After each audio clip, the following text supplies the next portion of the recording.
귀멸의 칼날 최종 보스인 무잔을 쓰러뜨리기 위해서는 반점, 혁도, 내비치는 세계, 3가지 기술이 필요합니다. 그중 반점은 이른바 각성 모드로 반점이 발현되면 신체 능력과 호흡의 정밀도가 크게 상승하지만 이것은 목숨과 맞바꾼 대가이며 반점 발현자는 예외 없이 25세가 되기 전에 죽는다고 합니다. 반점이 한 사람에게 나타나면 그의 공명하는 것처럼 차례로 반점이 나타나고 400년 전 전국시대 시작의 호흡의 검사들에겐 모두 반점이 있었으며 요리치를 제외하고 모두 25세 전에 죽었습니다.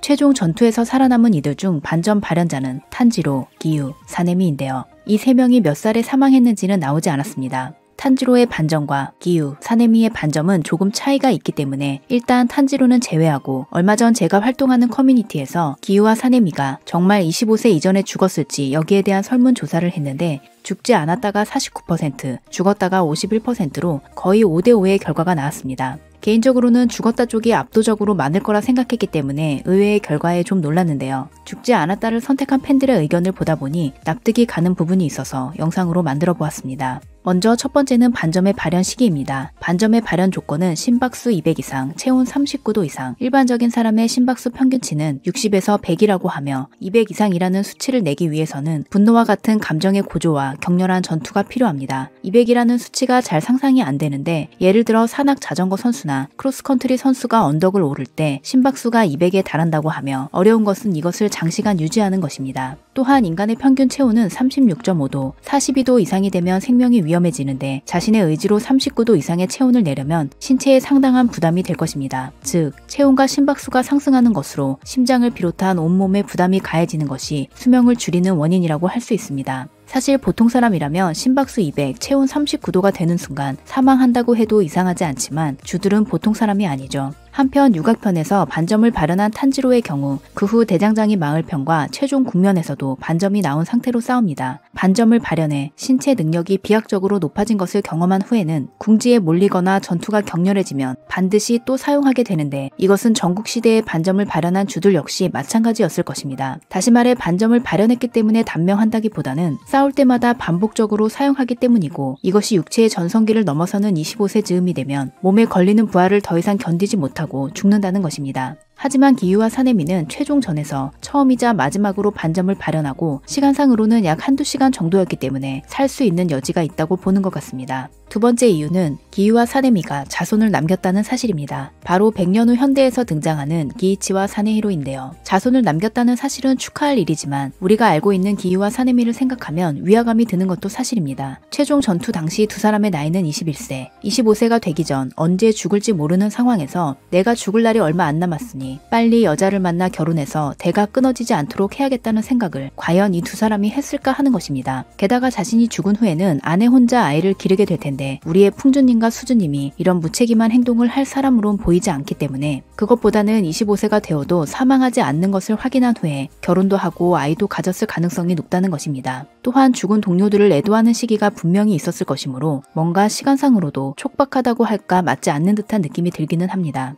25세 이전에 죽었다고 투표한 분들은 가족과 친구, 동료들이 맡긴 미래를 자신들이 이어나가야 한다는 생각에 결혼을 서둘렀을 것이라고 말합니다. 그리고 타이쇼 시대에는 98%가 중매 결혼이었고 오부야시키 가문에서 중매를 섰을 것이라는 추측도 있는데요. 그런 경우라면 결혼까지 일사천리로 빠르게 진행되었을 가능성이 있습니다. 물론 두 사람이 사랑하는 사람을 만나 짧은 여생을 행복하게 보냈다면 더할 나위 없지만 자손 때문에 서둘러 결혼하는 것만은 상상하고 싶지 않네요. 세 번째는 데이터 부족입니다. 이건 정말 현대인다운 사고방식이라고 생각하는데 아마네가 말한 것처럼 반점에 대해서는 전승이 애매한 부분이 있고 예외가 없다고 하지만 몇 명의 데이터인 건지 예를 들어 코쿠시보가 알고 있는 것은 전국시대 반점 소유자에 대한 것뿐 무잔 역시 귀살대 내부의 일이므로 제대로 파악하고 있다고 보기는 어렵죠. 발현 당시 나이, 사용 빈도, 신체 능력, 본래 가진 재능 등 변수가 반영된다면 결과가 달라질 수도 있습니다. 네 번째는 의학의 발달입니다. 전국시대의 평균 수명은 15세. 이것은 유아 사망률이 높았던 것과 긴 전쟁의 영향 때문인데요. 마의 사망 구간을 통과한 사람들의 수명은 40에서 60세라고 하지만 사실 이 시대의 자료는 거의 남아있지 않아서 이름이 알려진 사무라이, 귀족들의 나이를 바탕으로 한 수치에 불과합니다.